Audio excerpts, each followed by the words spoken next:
We're on. Oh my God. Okay. So, here's the first thing we're going to do. Here's where we were on your notes, yes? Yes. Yes, okay. So, I'm going to hand you out a worksheet today, too. It's going to be due on Tuesday. All right? So, function notation. This is function notation. F of x is equal to y. So function notation means that we don't use y anymore. If they say write this in function notation, instead of using a y, you're going to say y is, okay, a function of x. Okay, so that's function notation. So here's the first problem we're going to work. F of x is equal to, now listen, do I just like pick random problems? Oh no, I've been teaching long enough to know I'm picking problems that I know you're more likely to make a mistake on. So, was that a warning? Yes. Okay, so f of x is equal to negative x squared minus 2x plus 7. And I want you to find f of negative 4. You have 1 minute. Go.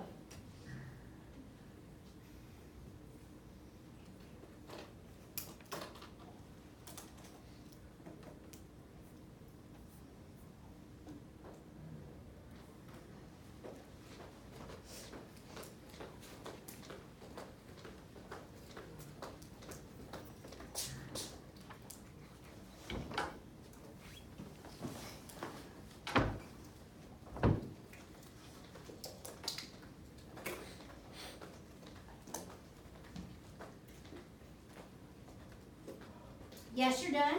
No, you're not. Yes. Yes? No? Yes. Okay, so, if you don't know what to do, let me tell you what to do, and then I'll let you do it. Yeah. Okay? So, y'all listen. So, y'all, this is an easy problem. Here's one of the common mistakes is people are like, what? I don't know what to do with that negative 4. Oh, I guess I'll set it equal to negative 4, and then I'll solve it. What's wrong? No. And I'm going to tell you this, that most of the time your teacher says all you have to do is what? Plug that in for x. I'm going to show you why you're doing that. And maybe that'll help it stick in your head. Okay? So do you agree that you're finding f of negative 4? Yes. Okay. So look at this and this. Look at this and this. What did you do to this to make it look like this? You plugged negative 4 in for x. What you do to one side, what? There you go. Then go. Do it. You got 40 seconds. Find me an answer.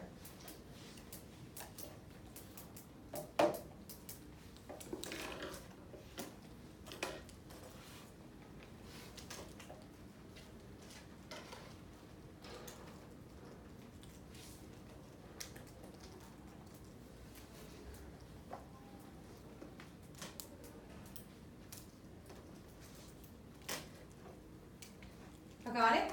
Yes. Tell me what you got. I have 31. 31? Anybody else? 31? You got negative 1. Yeah. Negative 1? You got negative 17? Okay, so are we getting more than one answer? Yeah. So what do we know? Someone's Somebody's wrong. Okay, so now listen to me. We've already talked about this year. This year, I have warned you about problems like this. I told you, if I put a negative 2 out here, you would all get the same answer. But because I only put a negative right here, that will make kids miss this problem. I know how to check my kids' skills, okay? So here's what you should have done. Negative, y'all, when you raise a negative number to a power, what do you have to do to it? Put it in parentheses. Y'all listen to me. Some of the kids looked at it and they said this negative makes this negative go away. No, it doesn't. Well, that's right. Okay?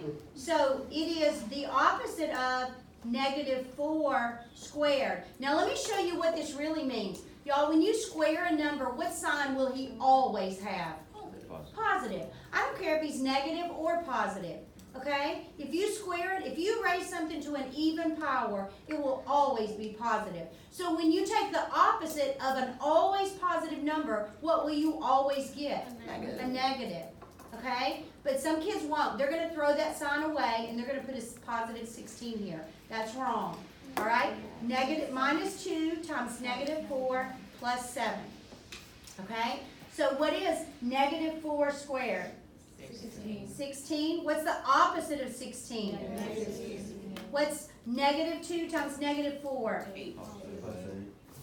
Okay, so what's more difficult, to add or to subtract? Subtract. So why would you go negative 16 plus 8 and subtract, and then subtract again? Why don't you add all your negatives together and all your positives together and then subtract one time? All right, so negative 16. What's 8 and 7? What's negative 16 and positive 15? That's my answer. Okay? So do you want to try one more just to make sure you're okay with it? All right. So here you go. F of negative 2. I want you to find F of negative 2. Go. Wait, with that same Yeah, this is the F function, so I'm telling you to use the F function. If I had put G of negative 2, you would, then that's when you go, what? Wait, where's G of X? You see what I'm saying? What the heck is G? Yeah, we don't know G. We didn't have that one.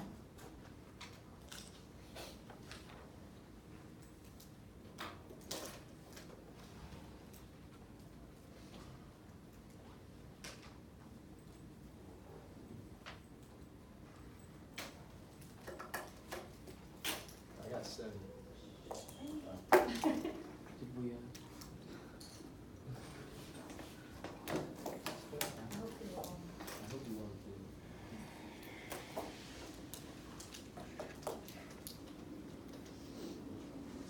Does everybody agree that's what you're supposed to do?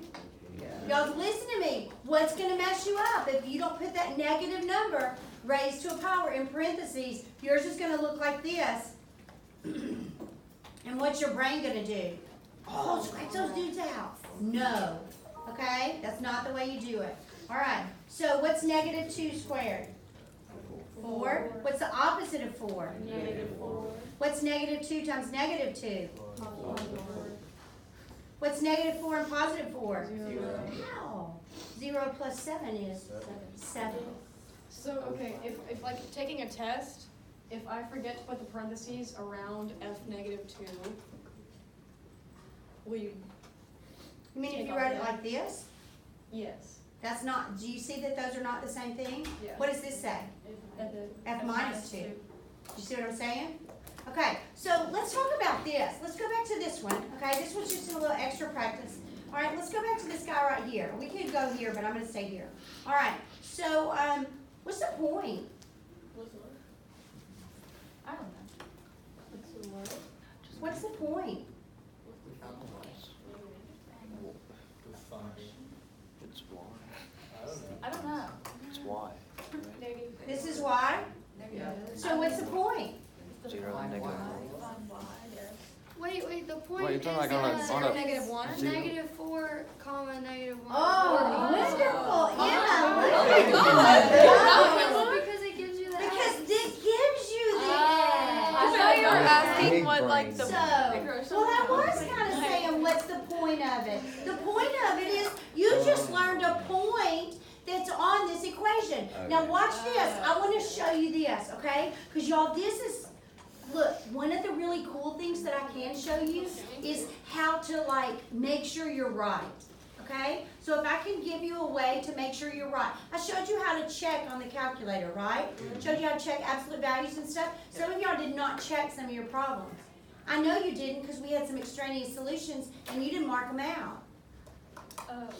Okay? So, I'm going to check this point in that equation. So, I'm going to go to y equals and I'm going to put, can you see it? I'm going to put that equation in y equals. Okay? Now, if I want to know if a point's on there, I'm going to go second and table. Do you see the point on there? Negative 4, negative 1. So if you got negative 13 or 27 or whatever it is y'all got, when you checked it, what would you say? That's wrong. Uh-oh, I'm wrong. I better go figure out what's going on. Okay? Am I just going to write the answer down and leave my work to the wrong problem down? People, that's going to cost you a 0. Okay? Don't do that. All right? What's another point that's on this curve? What about this one? Negative 2, 7. Boom. There it is. Wait, seven. Okay? Yeah, how'd you get there? How'd I get there? I went to y equals and I put my equation in there. Okay? And then I went second and graph, which is your table. I don't say second and graph. I say second and table. As soon as I press the blue button, it gives me the blue letters or words. Okay? So I went second and table, and it provided me with a T-chart that goes with that graph. Okay? Anybody got a question? Everybody okay? All right, so that's pretty cool, right? All right, so let's learn something else. Now, this is an extension. This is what's called 2.1 extension. That means that it's not in section 2.1, but it's after the section's over, okay? And we do include it because it is important. I would venture to say that in the new Algebra 2 books, they probably included it, okay? They probably said, hey, this is probably important, and we should be teaching it in Algebra 2. All right, so I've been teaching it in Algebra 2. We're going to talk about two different types of functions, okay? So here's the game. I'm going to give you functions, and you have to determine which type they are, okay? So the first type we're going to talk about is what's called a discrete function. A discrete function. Now, I'm going to write down things, phrases, words, things that I think of when I see a discrete function or when we talk about discrete functions. First of all, it is a broken function. When I look at it, it's broken. I cannot draw it on a graph without picking my pencil up.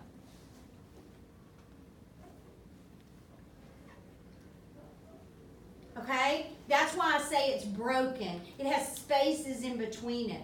All right? It's broken. I cannot draw it without picking my pencil up and draw it. It's not all connected. Because if it was all connected, what?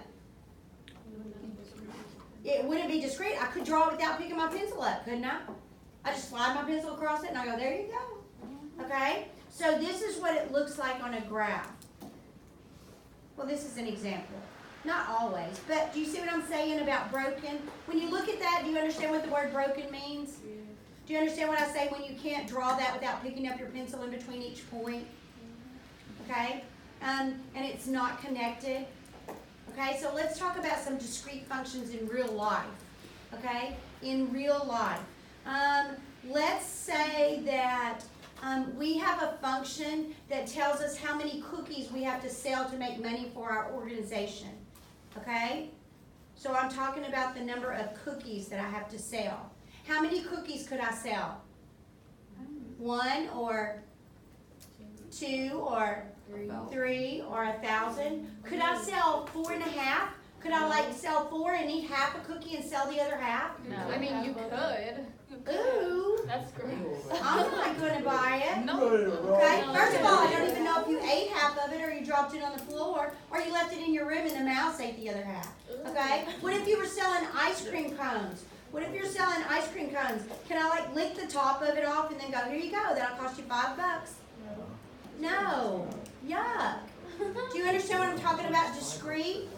You can sell 1 ice cream cone, 2 ice cream cones, 3 ice cream cones. You can't sell, you can't eat it down to the cone part, and then sell that part. What about postage stamps? Is that discrete? Yes. What if you have 1/3 of a stamp? Can you put that on your letter and mail it? No. No, it's going to come right back to you. Do you agree? Yeah. Okay, that's discrete. When you go to the post office, you can't say, well, I don't really have enough money for 4 stamps, so could I buy 3.5? That lady's going to be like, what? No, you can't buy 3.5. Okay? Oh, we've seen this one before. What about the number of TV channels that you can get? Okay? How would you like to get 6 3/4 TV channels? What about that 3/4? Do you watch the first 3/4 of the show and you never know how it ends? Do you watch the last 3/4 of the show and you don't know what's going on because you didn't see the beginning? Do you only get to see the top 3/4 of the screen and the bottom's blacked out? So anything that happens down there, you don't know what's going on? Or you only get to see the bottom? Do you see what I'm saying? That's discrete. Probably You we either already get watched it 6 before TV today. channels, 106 TV channels. You see what I'm saying? We can't get half of a TV channel. Those are discrete function. Everybody got it? Yeah. Okay, so the other one is called continuous. Okay? Now y'all, continuous is just the opposite of this. Okay? He's not broken. I can draw it without picking up my pencil.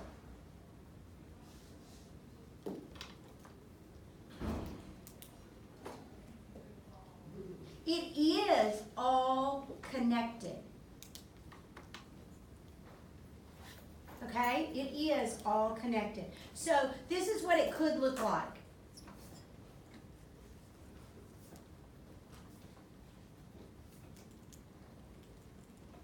Do you agree that I can look at a graph and tell if it's continuous or discrete?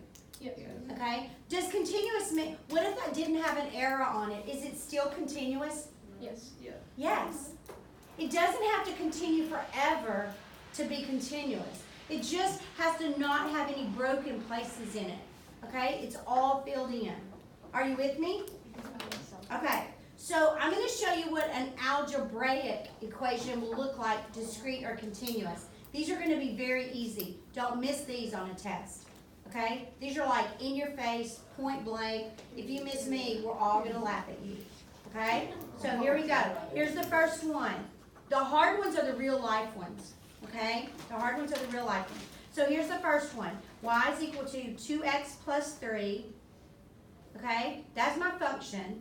I'm going to tell you that the domain that you're required to use is any x such that x is equal to -2, -1, 0, 1, and 2.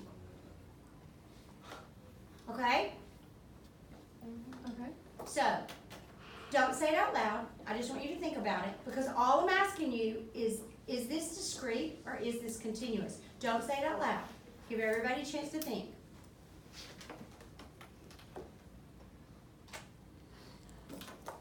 What do you say? Why? Because it's not a different number. They're not, I don't know how to describe It's in it. order. Because look, if you put -2 in here, would you get -4 plus, would you be -1? So you'd plot the point -2, 1. Okay? Put -1 in there. What's -1 times 2? -2 plus 3 is +1. So at -1, you would plot the point -1, 1. And every one you're putting a point, and you're just plotting points. Does it include the point that's -2 1/2? -2 1/4? Do you see what I'm saying? Actually, I went the wrong way. I wanted to make them between, but I was not being a negative person. All right? So -1 3/4, -1 1/2, -1 1/4. Does it include any of those points in between there? So what is it? Discrete. I'm not a good speller either. I started to spell it D-E-S. Okay? All right, so let's look at another one. Now look, what do we know right now? What's the answer to this next one going to be? Yes. Sam will show you some. All right, so this time I'm going to tell you the domain is any x such that x is less than or equal to 5. Okay? So let's look at a picture of it. Is it specific points? No. No. But I'm going to graph this line. I'm going to show you. 1, 2, 3, 4, 5, 6, 7, 8, 9. What is the y-intercept of that line? What's the y-intercept of this No. line? 0. 9. It's 9. Y equals mx plus b. Okay? We're fixing to learn about this stuff, but I was just seeing how much you know. Not much. All right, so here we go. My y-intercept is 9. Okay? What's my slope? You got that. -3. So I'm going to go down 3, 1, 2, 3, and over 1. Down 3, 1, 2, 3, and over 1. Are you with me? Down 3, 1, 2, 3, and over 1. Down 3, 1, 2, 3, and over 1. Down 3, and over 1. Okay? So here's the line. Where does this line exist? Only where the x's are less than 5. So here is where x is 5. This little point right here. Okay? So this line only exists where x's are left or x's are less than or to the left of 5. Does everybody agree? Now look at it. Discrete or continuous? So tell me the secret. Tell me the secret between why is it discrete and why is it continuous? Specific point. That's exactly right. Discrete is specific points. X is this, this. Nothing in between. Okay? That's why it's broken. What is continuous going to have in it? A what? Inequality. An inequality sign. Yes. He's going to have an inequality sign. He's going to say, hey guys, it's all the points that are less than 5. Okay? It's 5, 4.9, 4.8, 4.7, 4.7. It's all those points less than 5. Okay? There's an infinite number of them. All right, so discrete and continuous. Okay, so write this down. Page 81, we're going to do 2 through 9. And all I want to know is it discrete or is it continuous? I don't care what the instructions say. This is all I want to know. Do you understand? Okay, so we're going to do one of them together. All right, we're going to do one of them together. And I'm going to show you that if they're real life problems, they're a lot more difficult to tell than just the other ones, okay? And then I'm going to leave my book up here and I'll let you take a picture if you need one. Maybe you don't have a book at home or something, okay? Wait, so this is So- not a homework? Do what? Yeah, but we're not turning it in, we're just going to talk about it. But let me explain to you that, okay? If you don't do it when we talk about it tomorrow, nothing will be registering with you. Do you understand? You're going to be going, what? You'll be that person that went to college and did not study your lesson before you went to class, because that's the way they do it in college. You don't go to class and they teach you a lesson. You study the lesson before you go to class, and then when you go to class, the teacher says, does anybody have a question about the lesson? If nobody studied the lesson, she says, okay, let's talk about something else. And then you're like going, what? What lesson? I didn't even look at the lesson. No, you should have looked at it before you came to class. Okay, so I'm going to look at this one right here. Okay? I'm going to do number 5. Amanda walks at an average speed of 3.5 miles per hour. The function d of x, this is my y. Do you agree? What makes things continuous or discrete, the y or the x? X. Okay? So I'm going to need to know what the x is. The function d of x gives the distance in miles that Amanda walks in x hours. So x is my time. Do you agree with that? Yes. Discrete or continuous? Discrete. I think 3.5. Continuous. Defend your answer. Well, it'd be discrete because it says every hour, not every second, every minute, so it's not gonna be continuous. So every hour is gonna be a point about how many miles she has traveled. No, it just said in x hours. Can you have 1.1 hour? Can you have 1.2 hours? Okay, so that's what you gotta be thinking. Don't look at this and try to read too much into it. Do you understand what I'm saying? Okay? When is it gonna be discrete? When you have parts of things that we don't want. Okay? Could we walk for an hour and 1 minute? Yes, you can. Okay? Do you want one cookie and a tenth of another cookie and you don't know where the other 9/10 went to? No. Like, did they accidentally drop it on the bathroom floor and then go, oh my gosh, I'll put that back in the package and let someone have that? Ugh. Okay? All right, so everybody got a picture of that? Snap a picture quick. Something like that. No, you don't. All you have to do, look, this is not to turn in. All you're going to do is go 2 through 8. Okay, 2 through 8. And then you're just going to write discrete or continuous. Discrete or continuous. That's all you're doing. Okay? We're not going to do it right now, though, okay? Is everybody finished? So we're not doing 2 through 9? We're doing 2 through 8. That's what I wrote down. Okay? 9 would have absolutely made y'all crazy. What? All right, so I got one other thing I want to talk about before you leave, okay, and then we're going to be finished. Okay, so the next thing I want to talk about is You're gonna love, we're gonna start, we're in 2. Y'all like 2 so far, right? Yeah. Everybody like 2 so far? We talked about functions and relations and stuff, porcupines and all that kind of mess. All right, so this is 2.2. We're starting section 2. Okay, I'm gonna talk about slope. This whole entire section deals with slope. Okay, so when I say slope, tell me some things that pop in your mind. M. Because that is a variable for some insane reason that stands for slope. Okay, tell me what else. Y equals mx plus b. Okay, a lot of kids say y equals mx plus b. That is the slope-intercept formula of an equation. So, but I'm not going to write it down because it doesn't just deal with slope. Delta y over delta x. I love that one. That is the formula that I will use for slope, delta y over delta x. Okay, what does anybody remember the actual formula? Isn't it like Y sub Y 2 1 minus y sub 1 over x sub 2 minus x sub 1. That's the actual formula. No wonder we write delta y over delta x. Okay? Anything else? There is something else that you really should think about. Rise over run. Okay? Rise over run. It's also called a rate of change.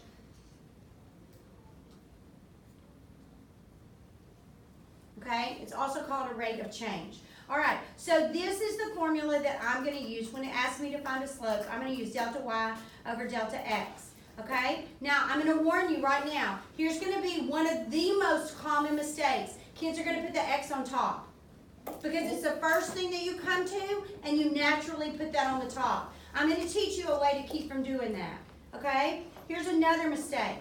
All right, we're going to work this problem. I want to find the, there I go, slope between these 2 points, -2, 1, and 3, 5. Okay? Now listen to me. My sister, she retired this year. This is her first year retirement. Okay? But she taught math, high school math too, but she's dyslexic. Okay? She can hardly write, I'm saying this, she can hardly write like her phone number down without messing it up. All right? So did she mess the problems up on the board? Yes. Yeah, her kids paid close attention and they knew. They would say it and tell her, say, hey, Miss Claire, you flip those numbers around, all right? They would help her out a lot, okay? So here's what happens. When you're reading across something and you're looking back and forth like this, you're bound to make a careless mistake, okay? So this is what she taught me how to do to keep from making careless mistakes. She said, stack your points. So put this one either on the top or the bottom. It doesn't matter. Just stack your points. And then she said, always circle the Y's. Why do you circle the Y's? Because they go on top. Now that's what I'm looking at first. Okay? Now is every kid going to do this? No. But the ones that don't, out of the ones that don't, more will miss than the ones that do. Okay? So my slope, delta y over delta x. Can I subtract these in any order? Yes. But the order that you pick at the first for the y's has to be the order you keep. Okay? So tell me what you want to say on the top. 4. 5 minus 1. Most of the kids will go 5 minus 1. So if I go 5 minus 1 on the top, what do I have to say on the bottom? 3 minus -2. Okay, and watch what I do. Watch what I do up here.